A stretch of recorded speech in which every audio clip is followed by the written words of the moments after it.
It's time to get rolling. Welcome, everybody. My name is Jennifer McInnes. I am Sonoran Desert Institute's Vice President of Growth and Marketing. First of all, thank you so much for taking an hour out of your evening a week before Christmas to be here. Very, very cool that you guys are attending with us tonight. And I'm really excited about tonight's webinar because we've got a really awesome panel. So, selfishly, I am excited for this because I love talking about our graduates and kind of sharing those stories. Beyond that, I know you guys have been asking for more content on owning and operating gunsmithing or firearms organizations. So that's what we're here to do tonight, is to kind of talk through the most common things that people working in the industry right now see. And one of the things that I'm excited about is we've got a plethora of different stories here and different experiences. So just as a quick introduction, I'm not sure how your screen is laid out. So I may be pointing in different directions and you're like, that's not where my person is. So I apologize in advance for that. Another little housekeeping tip, we are active in the chat right now. So I'm going to be monitoring the chat and also the Q&A section. The way I want to organize that tonight is if you have a question for our panel tonight, I'd like you to put that in the Q&A section, that question and answer section that you'll see in your dashboard, which is usually at the bottom or on maybe the right-hand side of your screen. And if you want to just chat with other attendees, let's do that in the chat. So I have asked, as you can see in there, most people have chimed in with their city and state and kind of their status at SDI. If they're a student, graduate, looking at SDI, not interested at all, we run the gamut here and we are happy to have all. So let us know where you're tuning in from if you haven't already. Pro tip there, if you do want to chat with other people and not just the panelists tonight, make sure that you have selected all panelists and attendees from the little drop down that says to. So you see a 2 and a colon, and then it'll give you an option to do just to panelists, which is what it defaults to, and then to panelists and attendees as well. That just helps it keep everything clear. So without any further ado, I'm going to go kind of around the Zoom room here. We have with us tonight David Boz. David works for Angstat Arms out of Charlotte, North Carolina. He's a 2018 graduate of SDI. We've got Jaye Bell here with us tonight, Liberty Bell Firearms based in Bluffton, Indiana, another 2018 grad. We've got Brianna Phillips here from Full Spectrum Enterprises in Casper, Wyoming, and she's a grad from 2016. And she's got a special guest that you'll see in the background a little bit as well. And then the last but not least is Kip Carpenter, SDI's Master Gunsmith. And Kip comes to us with a really unique outlook on all of this because he's operated and owned a variety of different sizes and types and setups of firearms organizations. So those of you who have been on webinars with Kip before already know that you're in for a treat. So first of all, thank you so much to the panel.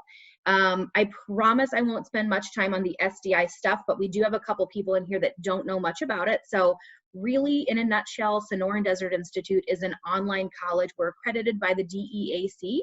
And we offer 2 main programs here, an Associate of Science in Firearms Technology degree program, 60 credit hours, and an Advanced Gunsmithing Certificate program that's 32 credit hours. Everything we do here is online learning based. However, you'll be shipped all your tools and resources and materials so that you can complete your lab work. Hands-on work is very important to us, so we want to make sure that we marry those 2 concepts. If you have any questions about SDI or need any additional information, you can hit up sdi.edu or email admissions@sdi.edu. We have a great admissions team who'd be happy to answer any questions. That's the only spiel I will be giving tonight on Sonoran Desert Institute, so let's dive right in. I told our panelists earlier that I would probably pitch it to them to hear a little bit about their story and where they are currently. So I'd like to get us started with that. And David, if you don't mind, I'll go to you first with that. So can you kind of walk us through your career path and what you do currently? Sure. So my name is David. I am the Director of Support and Operations for Angstat Arms. I have been working there for about 1.5 years now. I started out as just kind of an entry-level employee, just doing their packaging, shipping and receiving, and then quickly moved up from there. So awesome. Very, very cool. And what is your what would you say your top job responsibilities are today? Like, to define that role a little bit. So as the director of support and operations, we're still a small company. We do about 5,000 guns a year. Okay. So we're still a pretty small company.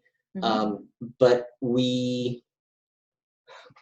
everybody does kind of a plethora of things. Wears many hats, right? That's what small companies are good for. Yeah, I'm kind of the go-to guy for pretty much everything around the shop. Everybody comes to me for everything. I do just to oversee the production, make sure everybody's doing what they're supposed to do. Everything's getting built on time. Everything's getting packaged on time. Awesome. I handle all of the customer support. I am the only one who does that currently.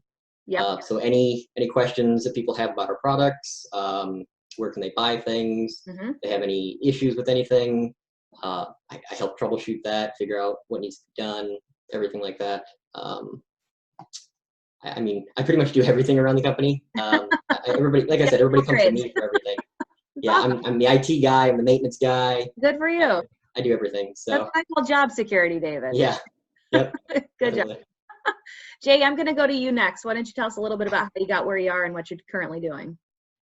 My name's Jay, and I am kind of like David, wearing multiple hats in the fact of I am a one-man show. So everything involving the company is me, the sales, the accounting, the Cerakote, the building. I do all of it. It is a part-time gig, supposedly, that I am consistently putting like 40 to 50 hours a week in addition to working a full-time job as well. Yeah. So it's a lot of work, but SDI kind of got me started on that. I started SDI in March, and then in August, I was a licensed gun dealer, had a manufacturer's license. And then I just kind of rolled right into it from there, selling parts, kind of got us started doing custom AR builds, was kind of like that easy thing to get into. And then in March of this year, started offering Cerakote, and that is consistently 85% of my business now. Awesome. And Brianna, you had kind of a similar thing, right? You guys started in the Cerakote. Did I get that right? I might have gotten that backwards. No. So we actually originally started the company. In 2014 with all intentions of doing training only. So, well, not only, but just starting it off with training. And then, I'm so sorry. You need to go now. Go sit down and eat now. We've all been there. We were just talking about how our rugrats are like being bribed with TV and late bedtimes. So. She literally has TV and food in front of her, and then she's over here. Anyways, but we started out with all intentions of doing mostly training, and we were actually in Kansas at Fort Riley. We were stationed there. But we originally started the company in Wyoming, even though we were physically in Kansas. Once we got to Rock Springs is when I actually started attending SDI.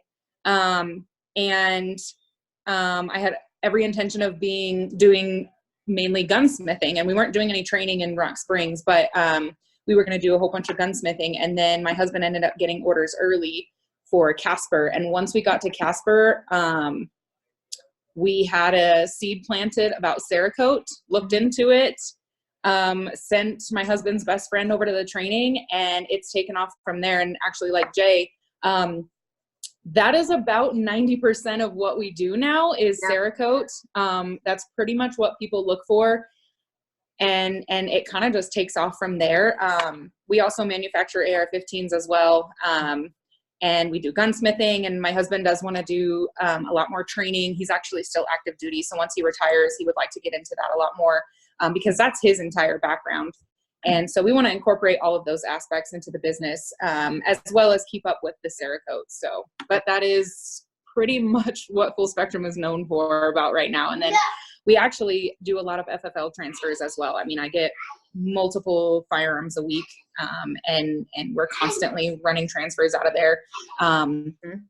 But you know, Cerakote is pretty much what we're known for. It's a big piece of it. And your husband is a grad as well, right? He's not a grad. He attended, started taking classes. Then he became a station commander for USAREC, and that took over everything. So he does want to get back into it, especially once he retires and everything. Awesome. And you, congratulations are in order. Finished your bachelor's this year as well? Oh, yeah, I did actually. Yeah. So I actually graduated the day that I graduated SDI, which is really weird. But like it kind of just worked out that way. But yeah, that's I just cool. finished with my bachelor's. But like three years later. It has been 3 years. Yes, it is. 3 years later. Pretty cool. Yep. Yeah. Kip, why don't you tell us a little bit about, I know you have a broad background, so tell us a little bit about the different types of organizations you worked for and all that good stuff. Well, I've owned would be a better. It all started with me. If you've read my bio, I was about 14 years old. Mm-hmm. And my godfather, who worked at Rockwell International with my dad, he was always very big into shooting IPSA and some of the other organizations back then that were just growing real good. And he loved 1911 platforms. So I kind of hunkered around with him because my dad shot with him a lot and we'd go to the range and shoot. And I just got enthralled by these 1911s and wanted to know everything about them. And he used to tell me, well, you know, you live right around the corner, so just come over on Saturday or something, and when I'm working on them. So he'd call, let me know, and I'd run over there on my bicycle and get over there, and he would show me how to do all these cool things, these 1911s. He was doing all his own work. He taught me how to stone. He taught me how to to shave the rails, how to do all kinds of cool stuff. So I kind of just fell in love with it. And then about the same time, I got hooked up with my best friend who happened to be there. His dad was a gunsmith. So it kind of just all kind of fit in. And he would come home and like on the weekends, if we were going to go shooting or something like that, he'd bring a gun home to us and say, hey, look at this new model I picked up today. Wow, that's the new, Red Hawk or whatever. He'd come back out about 30 minutes later in pieces in a box that says put together and we don't go. This is usually on a Friday. That's cool. You know, he'd do it before he went to work. He'd drop it off, especially during summer when we didn't have nothing to do. Yeah. So he would keep us busy like that. He taught us how to reload. He taught us how to do so many things. So I just fell in love with gunsmithing then. And I just always did as more of a hobby, but I was so enthralled. And, in some ways we're all our own little nerd. And my way was to read book after book after book after book after book. Anything that had to do with gunsmithing, from the old masters to modern times. I read Sam Colt's memoirs. I read all these things that were out there. John Browning, everybody knows I'm a huge fan of John Browning. Yep. But it was just the thing I took away from that was these guys were just like all of us when they got started.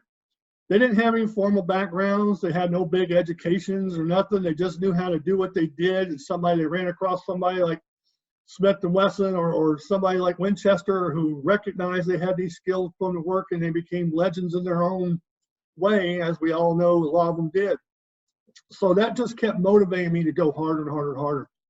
And through the years, I've done an array of jobs. I've worked at Rockwell. I've been a dignitary agent. I've been high-risk security. I went through 2 police academies. Thought I was going to go down that route. And all along, I was always the guy that everybody was bringing their guns to work on just for fun, and nothing else. So when I got to Tennessee, I got in this town where I live now, and everybody that I came across I went into a gun store one day and I just asked me to have some parts.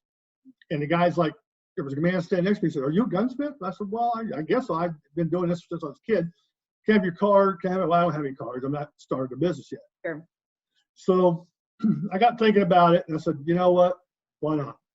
Just why not? This town needs it. Tennessee's full of hunters and fishermen and sportsmen and shooters. So it made perfect sense. So I started out in the garage, and just briefly that blew up in less than 6 months. I was in my first commercial building. And then that commercial building went to that last one about, Jen, the real big one that they used to have, which really we ended up being the biggest in Middle Tennessee. And a lot of people say, how did you get there? Well, guys, I know a lot of master gunsmiths out there. They specialize in 1 or 2 or 3 things. I always wanted to be that guy that could do it all. Sure. Now, I know that sounds impossible, but and let me be upfront by this right now. To get where I did, you have to put in thousands of hours of study and books and all kinds of things. And I would go to any webinars, any seminars, gun shows had like Chip McCormick, anybody like that was famous like that, or Bill Wilson. I went to try to learn. And but I never really had any formal education. So I'm glad you brought this up, Jen, because I did go to I went to 2 or 3 online schools at about the same time, because like you guys, I thought maybe I need some paper on the wall. Sure. And one that I picked it was a good school, and I'm not going to say anything bad about it, but the reason I'm bringing it up is someone at that school here has been telling everybody that I learned everything I know from this particular school. That's not true. I learned everything I knew before I was even there. Now, I did learn some great things, and the master they had there was very, very good. I knew about him years ago before he was ever even involved in this stuff. And make a long story short, when I was approached to come to SDI, that was one of the reasons why. Because there were shortcomings, and I knew what they were.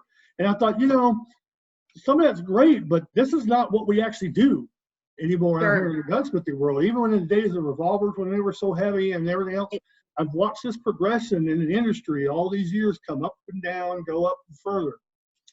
So I thought, well, it'd be neat. And I was given an opportunity to come to SDI, and I've been here ever since. I even shut down the huge shop. I closed it down so I could go full time with SDI. And I've been here ever since, and I don't intend to leave until. Well, and we love having you. They just drag me away or end up stuffing me and sticking me in a corner somewhere. I know. So, that'd be fine, And I know at least a couple of the panelists. Did all 3 of you guys have KIP at some point during your program? Yeah. I know Brianna did. Okay, cool. Yeah, and those of you that are chiming in as active students, you will potentially run into KIP as well, and if so, consider yourself a very lucky student. His students love him. So well, it's just because he loves all the students. That's right. And I wanted to say, after that, when I did come to SDI, I'm where I want to be, because really what I want to do for SDI and for all the students up there, we want to just keep getting better and better and better. So you're getting what you need to be successful out there. I mean, I'm so proud of these 3 that are on here tonight. Yeah. Okay. Absolutely. Because even though we're talking about things I've done, to me that really doesn't matter. What matters to me is what these guys have done. Okay. And they're the reasons that we keep striving to go better and better and better and better. And I remember having some meetings with Jennifer and some other VPs about Miss Brianna over here about potentially an award and other things. And the one thing I want to say about the students that are successful, and I'm going to let them tell you if they agree with this or not, is that they didn't just come to the school and do what they had to do to get their certificate. They actually learned, they read the materials, they worked on the materials, they learned it, and then they applied it to what they were going to do. And that's all we promise you at SDI. Yes. I've seen reviews out there where they say, oh, this and that. I cannot, that just makes me infuriated, because if any of you think that I would put my name on anything that I thought was a scam or a sham or anything else, you're greatly wrong. It's all about the effort, always has been. So. That's right. And everybody who works here feels the same way. That lady right there in front of me now, who's the host of the show, cannot tell you the countless hours she's trying to do marketing better, to make things huge. And if you guys want to know a wealth of information, if you're starting a business out and you want to know the cheap and quick ways to go and help you get started, that lady right there can tell you 1,001 ways. I would be happy to do it too. So we want to make sure our grads are set up. But. Right. And in fact, I would ask you to go back to some of those old webinars you did where you actually covered some of that. So. Yep. Some marketing stuff. We'll do some of that in 2022 and in 2020, too, as well. That's right. That's right. And if anybody in attendance has requests for any webinar topics in 2020, send them over into the chat and I'll take a look at them as well. So. Please do. So let's get into the big question of the evening and talk about what the most common daily challenges of your jobs are. And Jaye, if you don't mind, I'm going to start with you. If you want to kind of walk us through your daily life as it pertains, maybe not to the other full-time job, but as it pertains to the gunsmithing part, and tell us what you see the most, how business is coming in, that kind of thing. Okay. Well, for anybody who might have missed it, so for me, I work full-time, and then I do the business kind of on the side, but it has very quickly become a full-time, 2 full-time jobs. Sure. For me, I think the biggest challenge that comes along with it is at 8 o'clock, putting the kids in bed, and then I go in the shop and start Cerakoting, fixing guns, building ARs, whatever it is that needs to be done. Mm-hmm. That's the challenge, is having the discipline to know that, okay, I've got to get up at 5 o'clock tomorrow morning and go to work. So where am I at today? How many hours can I put in? Can I work till 1 or 2 in the morning and be okay tomorrow on 3 hours of sleep? Right. Or do I need to cut it off at 10 or 11 tonight and say, okay, tonight, that's all I've got. And then there's quite a few times where I just don't sleep at all, depending on what is going on. And especially, I think that one of the biggest challenges is having that drive, having that determination, and the willingness to put in those hours, because that's one thing a lot of people don't think about. They think, I'm going to open this shop, I'm going to own this shop, and I'm not going to have to really do a whole lot. It's just going to run itself, and the business is going to come pouring in, and I'm going to sit back and rake in the cash. It does not happen that way. I don't know many people for whom that's how that goes down. So. Yeah, unless you hit the lottery, that's not happening. Exactly. You have to put in the work. And I mean, some people will say that you don't need to put in 100 hours a week, and that may be true, but sometimes you have to. Yeah. Sometimes you have to step up and do that.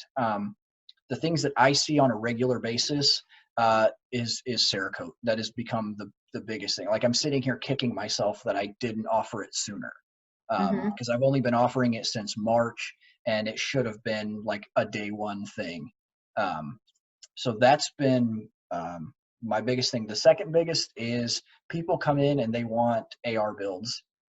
People are the market is so saturated with ARs right now. People don't want to just go and buy one off the shelf. They go, well, yeah, I'm going to buy that one, but then I'm going to buy $800 worth of stuff to put on it. Right. I might as well just build it the way I want it the first time. So we see a lot of that. And last year was a big one. We had a unit, an Air Force unit here that's local to me, and they went on a deployment. So coming off deployment, I think I had 10 guys coming off that deployment that all wanted custom rifles built. Cool. So that was a big source of business, but it also happened all at the same time. So all within like 2 weeks of each other, I had 10 people come in and they go, okay, I want the full custom treatment. And, we sat down and picked out exactly what parts they wanted, and then ordered in whatever I didn't have in stock already, and then built it. So that's awesome. I don't see a whole lot of the gunsmithing side of things. I see some, and I'm seeing that more and more because more people are starting to find out about me. We've got 2 shops here in town, but neither one of them has a gunsmith. So now I'm starting to see it more and more where they're like, oh, go to Jaye, he'll get you fixed up. But I remember what Kip told me in the one class. I can't remember the percentage. It was like 80% or 85% of firearms malfunctions can be fixed just by cleaning the gun. And that has rang true so far from everything that I've seen. So that's super awesome. And congratulations on the success. I know it's a grind right now, It is. but well done. I think that's really cool that you've been able to launch this in a relatively short amount of time for a brand new business. So yeah, I'm kind of the jump in the pool and then figure out how to swim. Right. So like I started SDI March of 17. In April of 2017, I had my business license and I was officially a business. And then in August, I had my firearms license. So are you based out of your home right now? I am. Yep. Cool. Okay. Awesome. And Brianna, you have a separate office. And I saw you nodding a lot on the Cerakote thing. So why don't you go ahead and I'm going to pitch it over to you on kind of your most common daily tasks. Okay. I was nodding so much because everything Jaye said was basically exactly what we see pretty much. Yeah.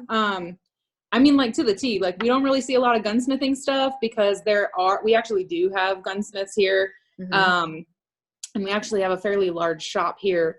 Not us, but another shop that has a gunsmith, and they're very well known. But Cerakote is everything for us right now. We've been doing manufacturing for a little while.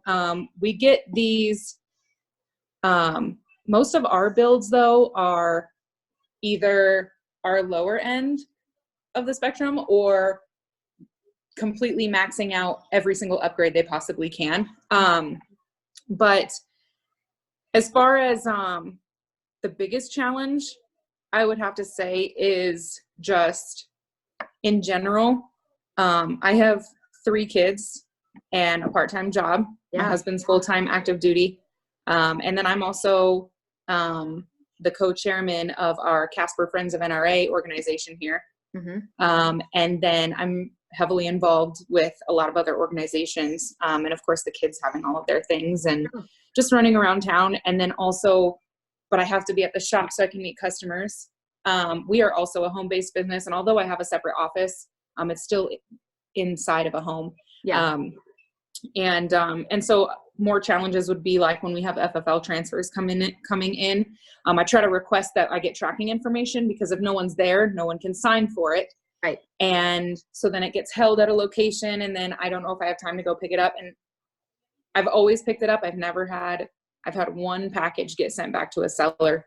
And that was just because of some misinformation on the package. But it's just been a whirlwind with everything since starting and doing all of that. But with me graduating, I feel like I have, I only finished literally a month ago. But I feel like I have quite a bit of time on my hands now to where I'm like, okay, putting those hours in, like Jaye said, where I've got to put 100 hours a week into all of my stuff on top of making sure I finish my assignments and get my discussion boards. And so now that that's gone, I feel like I have a lot more time to focus on the business. My part-time job allows me to be in my shop from about 12:30 until we close, relatively every single day that we're open. There's my wonderful husband coming home. It's myself. Technically speaking, it's myself and my husband. But with him being active duty still, he's really not involved in anything at this point, which is fine. He's really waiting. We're really waiting until he retires to do everything. So I pretty much run the entire business myself. But I don't see a lot of gunsmithing, but when I do, it's, it's relatively easy stuff. I mean, I haven't really had anything that's really been a challenge. I would say my biggest challenge through everything, though, is when I get that one person who says, I have this firearm that's from 1901 and I want you to Cerakote it. And now I have to figure out how to disassemble it and keep the parts where they're supposed to go. And then when I have to reassemble it. So I've found that video, like I record every single disassembly when it comes to those types of firearms, where I'm able to have my phone set up to where it just records my fingers, and and then I have that so I can look back on that. Ooh, that's cool. Because I've had a few firearms where I can't find anything in a manual. I revert all back to all of my books that I've ever received, YouTube, I mean, everything. And I'm like, I've never even heard of this rifle. So I just have to find certain ways to keep myself, working on that and finding that solution that is not easy to find. So, but I love it. I do love it. Manufacturing has taken off quite a bit, but like Jaye said, Cerakote has been pretty much 90% of what people do. Yeah. And it doesn't even, I think it's the customability. Like you can custom anything you want. And I have people, we actually just became licensees for Wyoming, the state of Wyoming. So I can now use, trademarks and stuff of the state. And a lot of people bring that to us too. And, cool. and it's just really awesome to be able to do all that type of stuff and just have the ability to be custom for people, Absolutely. Jeremy in the chat asks, so after the SDI certification is complete, or certificate is complete, should one go further with a business BA? And I wasn't sure what your path was with your bachelor's. Do you want to talk about that, or maybe the pros and cons? Yeah. At first I wasn't going to. When I finished SDI and I got my gunsmithing certificate first, and then I got my associates in firearms technology. I stopped and I was like, well, this is all I need. And then I started running the business by myself and finding out all these things where I'm like, I actually don't know what I'm doing when it comes to running the business. I can do the gunsmithing, I can do the manufacturing and the Cerakote, but when it comes to like QuickBooks and having, certain accounts and being able to, just keep track of all of that type of stuff, that's when I was like, okay, I need to get more knowledge in that aspect. So as far as going for your BBA, I actually didn't get my BBA. I got my Bachelor's of Science in Applied Management. And the reason I chose that degree is because I was able to transfer all of my military credits and all of my certifications and all of my credits from my Associates of Science in Firearms Technology, and it allowed me to go to that degree being a Bachelor's of Science. But I really learned a lot, and it really has helped me realize the other aspect of running a business. And then of course it also offered the opportunity of, if our business didn't go anywhere or I had to find a different industry, I would be able to fall back on that instead of just being like, I can only do firearms and that's it. And so I just wanted to also be able to have that option. Very cool. And for those of you, just as a clarification there, it's always up to the receiving institution as far as what credits they're going to take in. So if you have questions about that type of thing, you want to take those directly to the college that you would like to transfer into. That's typically how transfer credit policies work, among many colleges. But we'd be happy at SDI if you have questions or need transcripts or anything like that, happy to kind of assist on that path too. We are working on an articulation agreement right now as well, which is going to be really cool for grads, just a kind of another option of transferring credits out and into a bachelor's program. So cool. David, I know you've been waiting patiently. Tell me a little bit about the common things that you see in your daily life. So the most common things I see, that's an interesting one. I know, because you do so much, I wonder if there's structure to, you know what I mean? Is it different every day, or is there something that you see more often than others?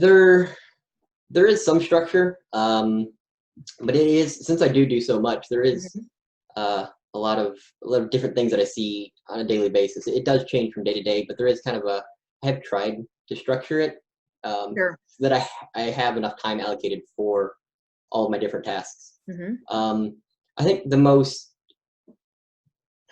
difficult thing I have to deal with every day is probably just customers in general.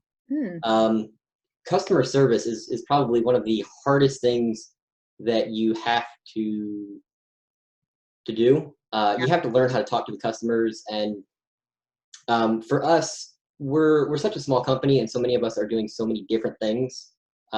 We don't do hardly any phone support, and we don't do any in-person support. We're strictly a manufacturer. Okay. So everything, when I started, we didn't have any sort of process for customers to submit any kind of questions or support tickets, have any kind of a warranty process or anything like that. Actually, when I started, the company was still pretty small. We were only doing 700-800 guns a year. And so in the year and a half that I've been there, we're already up to a couple thousand guns now. So I've had to develop all these processes for warranties, for customer support tickets, all that kind of stuff. So just being able to get that stuff in place, and then getting the customers to use it, and then getting them to communicate with you what their issues are is probably one of the hardest things. One of the most common things that I get is, well, I've built 4 or 5 ARs, so I know what I'm doing. Well, except it doesn't work. Not to be rude, but clearly you don't, because you're contacting us because you're having some sort of issue. Exactly. Not that you don't know what you're doing, but I mean, so we manufacture pistol caliber carbines. We started in 2014. All we've ever done is pistol caliber carbines that are Glock magazine fed. They're based off the AR platform, so we designed them to be extremely compatible with aftermarket mil-spec AR-15 parts. So many components are interchangeable, but there are a few things, since it is a blowback operated firearm, that are different, that people just don't kind of comprehend, because it's still something that's kind of new, even though pistol caliber carbines have been around for a while. Within the past 5 or 6 years, it's started to become more popular, but it's still kind of a new thing for people. And they try to take what they know about AR-15s and apply that to AR-9s, and a lot of it transfers over, but there's some things that don't. So just trying to figure out what the customer's actual issues are, troubleshooting those issues, being able to diagnose them, that's probably the most difficult thing every day, is because everybody describes things differently. Yeah. So have you found any pro tips on how to extract that information when they're like, well, it's just not cycling, you know what I mean? And that's not necessarily what's going on. So how do you get them to tell you what? The biggest thing I found, Mm-hmm. there's key questions that I ask to determine what the actual issues are, and try to eliminate as many variables as possible. Mm-hmm. So we'll figure out like what kind of ammunition they're using. And it's not just, you know, oh, I'm using Federal whatever. Well, okay, well, what grain, what bullet type? Are you using FMJs, hollow points, 115, 124, 147, whatever. Have you what aftermarket parts do you have installed? Mm-hmm. Different aftermarket parts will interact differently with each other. For example, our firearms are designed to use a mil-spec fire control group. So any AR-15 lower parts kit that's mil-spec will fit in, it'll work perfectly fine. A lot of people will try to upgrade to aftermarket triggers from other manufacturers, and a lot of those won't work because they're not designed to work with pistol calibers. Mm-hmm. So that's why some manufacturers have started to come out with ones designed specifically for pistol calibers, and trying to figure out what parts are installed in a customer's gun via email or photos or whatever is sometimes difficult, because sometimes they just don't know. They're like, oh, well, I got it cheap on Black Friday sale, and Right. or my friend gave it to me, and they're, well, so it's kind of extracting that information from them is probably one of the most difficult parts. Yeah. Interesting. And there was a comment in here, and Kip, I'm going to have you discuss this one. What about the customers that continually message you or ask you questions about all sorts of different things? Like, are they basically expecting free advice on how to, or they are expecting free advice on how to like fix their own guns and do all that stuff? How do you deal with customers like that? Kip, I know you've run into a lot of those kinds of things, so I'm going to pitch it to you. Lots of potential customers out there are legit in their questions. They just don't know, or they're just super enthused. And you guys have been doing this for a while. You probably know where I'm coming from. You can kind of feel those people out a little bit. But when you get the guy that calls you up and says, hey, yeah, I wanted to ask you a question. I've got a Ruger Red Hawk, and I'm getting misfires, and what do you think that is, and how much will you charge me to cost it? They always leave that little part in there, and basically they're wanting you to tell them what's wrong with their guns so they can go fix it themselves. Mm-hmm. What I usually would do, and this is a tip for you guys out there that are doing gunsmithing, is I would always say to that person on the phone, you know, I really cannot give you a fair assessment over the phone, but I tell you what you do. Bring it in and let me look at it. I don't charge to look at a firearm, but I'll write you up an estimate on what it will take to repair it, give you your parts and all that, and then we'll know for sure, or if you need anything at all. But I really can't judge it over the phone. That way, you guys have just very nicely excluded yourself from that, and you've invited him into your shop. That's about the best you can do with that. Yep. And you'll find those people, even when they come into your shop and face to face, man, I'm super strapped, I'm busy, and I want to look at it. I tell you what I can do, though. If you'll leave it here with me, I'll go ahead and look at it. I'll give you an estimate right up, tell you what's going on with it, and this and that and the other. And that's the way you can work around all that. Yep. But you're always going to have those that are going to they're just trying to pump you for information. And I will say this also, beware. Because when the rumor gets out that you're a good gunsmith, that you know what you're doing, you'll get some of those calls from the gunsmith down the road's wife when he gets jammed up and don't know what to do. Then they're done it. Then they're done it. In fact, I had one in this town that told me he's going to put me out of business. He's a DJ on the radio now. So yeah, he didn't put me out of business, but right.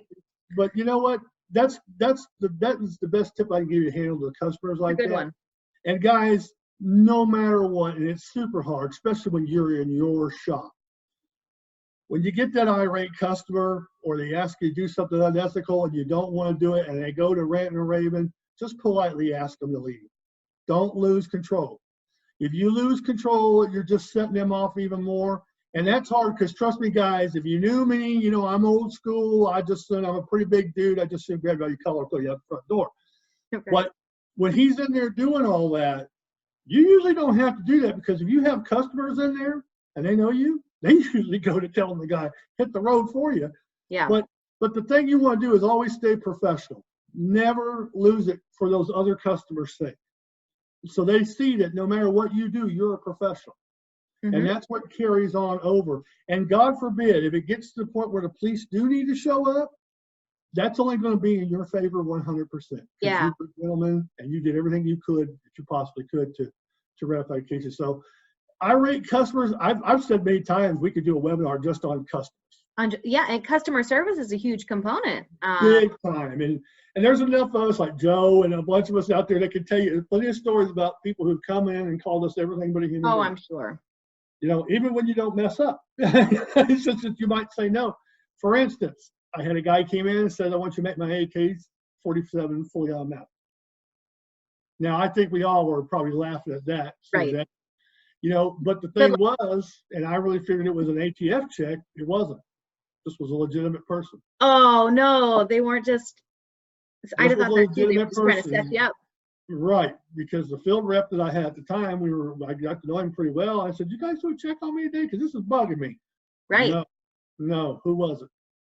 I didn't know who it was, unfortunately, but the camera doesn't lie, and they actually came and looked at pictures. But anyway, long story short, guys, you don't ever want to put yourself in those kind of situations. Yeah. So if you know, always with your customers, always be faithful to them, be true to them, and doing the best job you can do. But don't do any kind of favors or don't even host any kind of idea that's going to get you in some serious trouble. Yep. And by the way, Brianna, tell that hero over there that we said thank you for your service. And to all our vets that are listening out there, from me, a big thank you for all our freedom. Absolutely. Question about tools came up as we were chatting through here, and I knew it would. It always does when we do these owning and operating a business when I told you guys. Tell me a little bit about what you guys currently need, like absolutely have to have in order to do barrel vise. What is barrel it? Vise. Barrel vise? Barrel vise. Okay. I don't know why I didn't purchase one sooner, but it has saved so many projects for me because I would be trying to do it without one. I am so glad that I finally purchased one. I don't know why I didn't have one before, but a barrel vise has been one of the yeah. That's a good one. Jay, David, anything? I use my Magpul Bev block on a almost daily basis. Okay. It was such a small tool, but it's made a big difference. That and it all depends on what you're going to do. But if you get into something firearm specific, 1911s, let's say, there is so many 1911 tools out there that a lot of people say, oh, you don't need that. You may not need it, but it makes things a lot easier. It turns a 4-hour job into a 20-minute job. So it's definitely invest the money in tools. Yeah, you might think it's not a good investment, but I mean, I have thousands of dollars worth of tools. And when the ones that I didn't have, when I finally get them, I'm going, why didn't I spend that money 2 years ago? That would have saved me so much time. That's exactly right. That's exactly how you have to look at it sometimes is what are my billable hours for this task, and how many tasks is it going to take me to pay off that one little tool that I should have just sprung for. So David, what about you?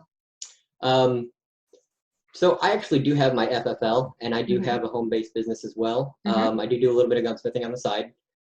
Probably the best tool is probably going to be a set of good screwdrivers. The Grace hollow ground screwdrivers. Those will save your life from messing up some screws. Absolutely. Oh, there was a screw question too, wasn't there, over in the Q&A?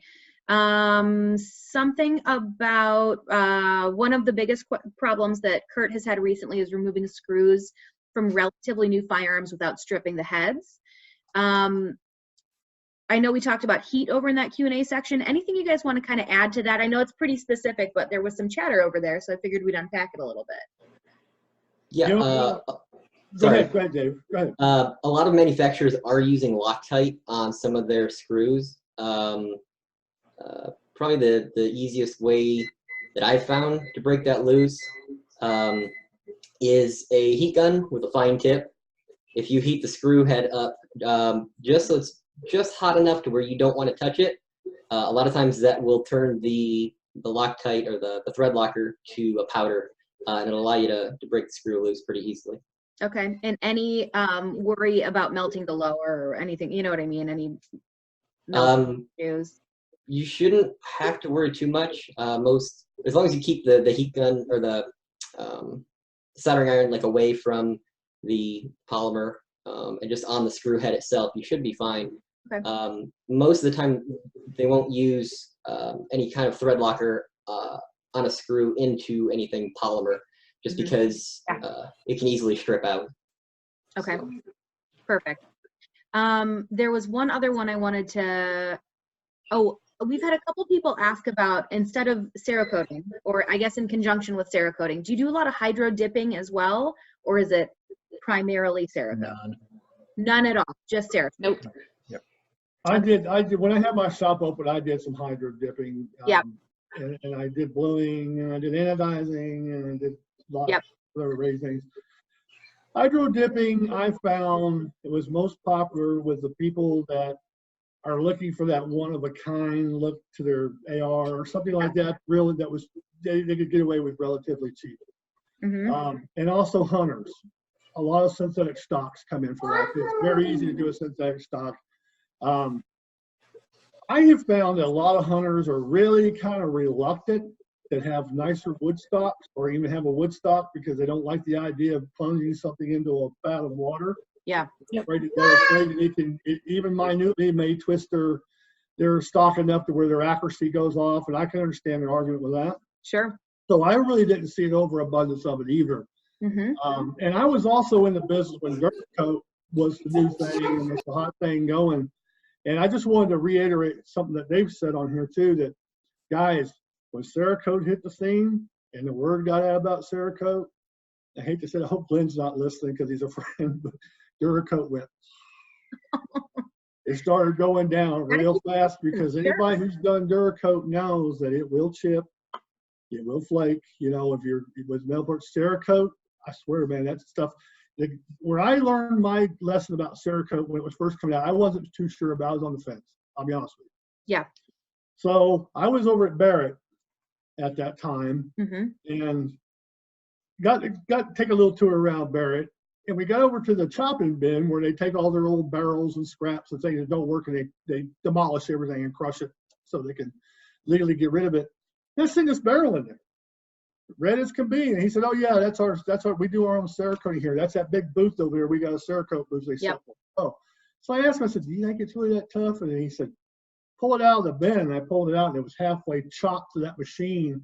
And after going through a Cerakote was still on that barrel. Oh, God. A high temp Cerakote that they use on the barrel. So I was convinced then Cerakote's pretty cool stuff. Neat. So, you know, I think that's, what's that? I could speak to that as well, because whenever I first started, I was offering Duracoat because for somebody like me running an operation out of the house, I didn't, you know, you don't need the oven, you don't need the sandblasting, you don't need all of that stuff for Duracoat. So I went that route, and yeah, it's not a bad product, but I went, it's not as good as Cerakote. So once I did my first couple of Cerakote jobs, kind of practicing and learning the ins and outs, I did a direct comparison with some gun parts I had that were Duracoated. It's there, you can't compare the two. I mean, different category altogether. Yep. I agree. It's a difference of a paint job and compared to something like powder coat, for instance. That beautiful finish you get on that powder coat you get with that Cerakote, I really like it. And it's just and the durability is what impressed me the most. Though. Sure. I mean, if it could go through a machine like that and stay on the barrel, I'm convinced. Right. And Kip, before, I know we only have a couple minutes left, but could you, since you were so much more ingrained in the true gunsmithing side of the business, can you rapid fire for the audience what you ran into from a smithing perspective, common tasks that a true gunsmith would run into on a daily basis? Sure. The common thing you're going to run in with, it mainly pertains to your hunters. And they always wait till the last minute to bring you everything. So when you're dealing with them, be prepared. But they come in a lot with either it's not functioning correctly, they're getting misfires, things of that nature. So the most common thing I would say that came in was really lack of maintenance. Mm-hmm. Okay. And that's kind of what Jaye was talking like about. I've told, You know. yeah, it's like I've told the students, you know, the majority of what you see coming here is because it never gets cleaned. But as far as breakage goes, a lot of your quality guns, you don't see tons of it, but you see firing pins and springs are the most common things that like to come in a lot with shotguns and even some particular rifles. Other than that, I did a lot of customization. We did machining and some other things there. So we threaded barrels, we cut barrels, we also did blueprints on 700 actions and other rifle actions and things of that nature. But even those weren't the biggest things that came in. And when I tell people that cleaning is one of the biggest things that came in, it really truly was. Mm-hmm. The other thing that we used to see a lot was for me, I got a lot of bluing stuff that came in, relics and stuff. But probably the biggest thing I would say with pistols, as far as they go, is recoil springs, recoil rods, and worn out sears. You see a lot of that kind of play in there because, I mean, anybody who's a gunsmith out there knows or knows about these pistols know that, you know, there's very common parts to wear out when you're shooting that many. I've seen rail swap happen on 1911s as well as some very old Glocks. Mm-hmm. And things of that nature. That's pretty much the gauntlet what you're going to see. Other than that, you're going to get a lot of little things. Burgered up screws, messed up screws. You're going to get a lot of, I need a new pad put on my stock, or I need my stock cut down to fit my child, or my wife, it's too big for her, cut it down, put a new pad on it. You're going to get a lot of that kind of stuff that's going to come in. That's a lot of bread and butter, easy tasks to do. Don't pass those jobs up, guys. Don't pass them up. Even if it doesn't take you long to do them, get them done, because for everyone they bring back with them, that's more work. That's the big tip I can give you. And you'll find also that customers appreciate that. So many smiths out there get kind of snooty and say, I don't do that. And so they'd say, well, go down to that American Gunsmith guy. He'll do anything. Yeah, you're right. I will. Bring it in there. You know, I was also the guy that was getting all the guns that came in that nobody could find in the books anymore. And couldn't tell me anything about it. Here, can you fix this? Yeah, let me fix it. I'd have to go make them apart and fix it. How did you know that? Where did you learn it? Old books. Go read these books. And so those are the biggest things you're going to see on a daily basis. But maintenance is going to be a big one. And you're going to have a lot of people come in. Also, ladies, a lot of them would like to have a lighter trigger pull. And please ethically explain to them, if it's a carry gun, don't alter that gun. Yeah. Don't set them up for a lawsuit, and don't set yourself up for one either anymore, because it'll happen. Yep. But, you know, use some common sense, you know, and if they are shooting, hey, then by all means, man, take that sucker down to 3 pounds, wherever they want, and let them go do their competitions, because paper doesn't sue anybody. Yep. So, you know, consider those things. And probably the last biggest tip I'm going to give all of you right now, because you've heard some good things from these guys, and I was laughing because a lot of it was mimicking things I told Jennifer 3 years ago when I got started. Yep. You know, you learn all the same things. But the biggest thing, guys, is never lie to the customer. Don't get into anything you don't know how to do. Be honest and tell them, hey, I'm learning about that, but I'm not good at it, and I don't feel comfortable with it. They will respect you more and come back to you more for being honest with them. And the other thing is, don't set yourself up for liability for anybody. If you know it's wrong, don't do it. Just don't do it, and you'll be out ahead. And trust me, if you just follow some basic steps and listen to what people like our graduates here have said, so anybody can be successful out there, guys. There's millions of guns out there, millions of them, and there's not millions of us out there. Right. And there's a lot of gunsmiths out there that say they're gunsmiths. They're not gunsmiths. Right. They're not. You know, I give you an example. You can throw, we were just talking about this day, you can throw one of these at them. Just a simple diagram like that. They have no idea what it means or how to put together with it. But you know what? You guys that go and study all that stuff, you will. And you'll laugh and say, hey, bring it to me. I can put it together for you. No problem. Sure. You know? So that's the main thing I say, guys. Never get complacent and read books. Go, and I'm not talking about go read Guns and Ammo magazine or some of the mag mags. I'm talking about go look for the old timers. Go look for Smith. Go look for Dan Wesson. Go look for Sam Colt. Go look for all these guys that have published memoirs that you have to dig to find. Because, guys, you'll find a lot of good stuff in them. I'm telling you. Build your library. Sure. Yes. Sure. That's the Jeremy biggest asked, thing. any good tips on where to go digging for that kind of thing? For books or for For those old books? Amazon? Amazon. This one I just pulled out. This is one I had a while back, and I wanted to give because I liked the book so well. And it was just kind of funny. But Amazon is a good place to find a lot of old books. eBay is another good place to find a lot of good books because a lot of people on eBay go to old libraries and buy up the library books for very cheap and then sell the books. And you could usually Google information like memoirs of John Browning or something, and then the internet will help you there. That's where I find a lot of these things. And you can also find lots of them through the NRA. Mm-hmm. You know, they have a lot of resources there that everybody should just check out, you know, and that would be the main thing I would say. Just never stop learning. You know, people ask me all the time, well, you're up to this level now. Do you just, don't do it? No, I stay watching this industry constantly, and I'm still trying to learn something new. Anybody can show me something, hey, I'm down. Absolutely. You know? So, and if you guys are like that, then it's gonna roll. These guys right here, I can tell they're gonna keep going. They're gonna be very successful. Yeah. We've had other grads that have done some big things too that you're gonna probably hear about in the future as well. And that's what we are at SDI. So before you hear anything out there about online schooling or this or that, come check SDI out. Mm-hmm. And if you don't believe me, that lady will tell you right now, because she runs a lot of people who work for her, will tell you that if you have a question you want to ask me, they'll get in contact with me, and I will call you at home and tell you why you should come to SDI. Exactly right. Kip goes above and beyond for us, for sure. So, okay, so I love this last question. I know we only have a couple minutes left, so we'll do one last question for the 3 grads, and then little wrap-ups. Somebody, I'm trying to find your name, who asked this question because I love this. Matthew Santana asked, does the enjoyment of the business outweigh the challenges of the business? I'll let David or Jay or Brianna take that. Any of you guys? Yes. What do you find most beneficial? What do you like the best? I'll use a story from Saturday. I had a customer ask for a pattern on a shotgun that I had never done before. Mm-hmm. I wasn't expecting it to be as intensive of a process as what it was. Again, I'd never done that pattern.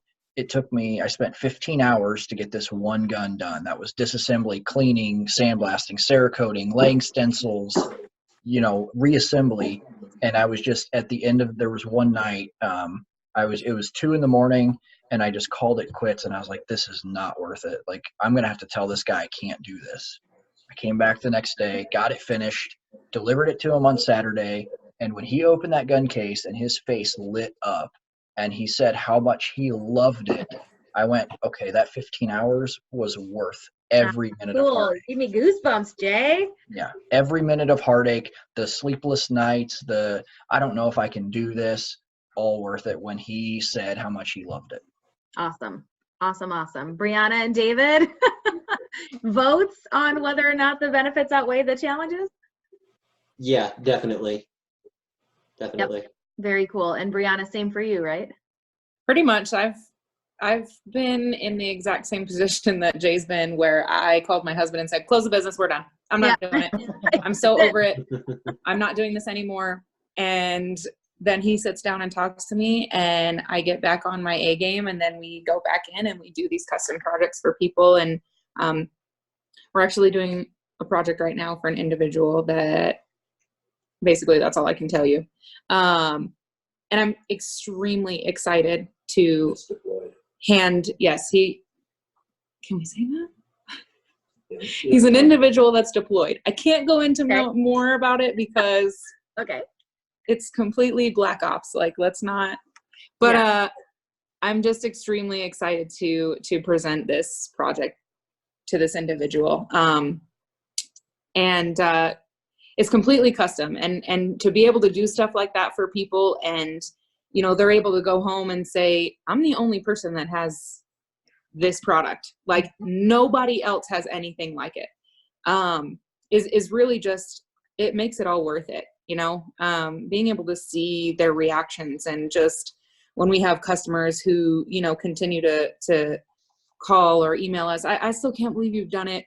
I did a project for my dad, and he just blasts our name all over the place all the time. And, you know, of course he's my dad, but I mean, I get people that, you know, when I visit him and stuff, which is in Phoenix, Arizona, people are he's always calling me, hey, I've got this person they want to do. And I've actually had a couple of people reach out and say, hey, I want exactly what your dad has. I will ship it to you. Cool. I don't care how much it costs. Like, and to see that and to be able to offer that to people is wonderful, is absolutely wonderful. Very, very cool. Well, let's do this then. Before we leave, it's shameless plug time for your businesses. So tell everybody where they can, if they were, you know, to so choose, where can they find you online? You know, how do you want them to interact with you? All of that good stuff. David, I'll start with you, and it can be either for either or both of the businesses that you're incorporated with. Okay. For Inkset Arms, inksetarms.com. You can also find us on Facebook and Instagram. We're really active on our Instagram. And then if you guys have any questions for me, feel free to shoot me an email. You can send it to birddogarmory@gmail.com. I'll answer any questions that I can for you guys. So. Cool. Jay? You can find us libertybellfirearms.com. Facebook and Instagram is Liberty Bell Firearms. And the email is on there on the website, and the business phone number goes direct to my cell phone. That's 260-296-0556. Cool. Awesome. Brianna? We are on Facebook and Instagram. Our Facebook and Instagram are the most popular, and they get posted at the same time. So if you follow us on both of those, you see everything that we post. Our Instagram handle is fullspectrum.307. I don't know what our Facebook is. It's either full spectrum period or no period with 307. But if you just search for us, Full Spectrum Enterprises, you know, where we come up. Our website is fullspectrum307.com. And we try to post stuff. We have like an announcement bar when we post stuff, and all of our contact info is on there, and all of our emails and things like that. So very cool. Awesome. And for SDI, we're SDI.com or .edu, excuse me, or admissions@sdi.edu, or marketing@sdi.edu, or in any way, shape, or form, any one of us will help. We're one big happy family here, so we'll point you in the right direction no matter who you try to reach out to. Thank you, everyone. First of all, thank you, attendees, for being here. Again, 7 days prior to Christmas. Thanks for spending an hour with us. We truly do appreciate it. We have recorded this whole session, and we'll upload it to the SDI YouTube channel, so keep up for that. And my panelists tonight, I so loved having you here. Thank you so much for your time tonight and your insights. I think it was super helpful for the people attending and anybody who watches it in the future. So I really appreciate it. Everybody listening, have a Merry Christmas and a wonderful rest of your evening. And if there's anything that I or anyone in my department or SDI in general can do for any of you, please let us know. Thank you so much, everybody. Have a great night. Merry Christmas. Thank you. Bye, guys. Merry Christmas, everybody.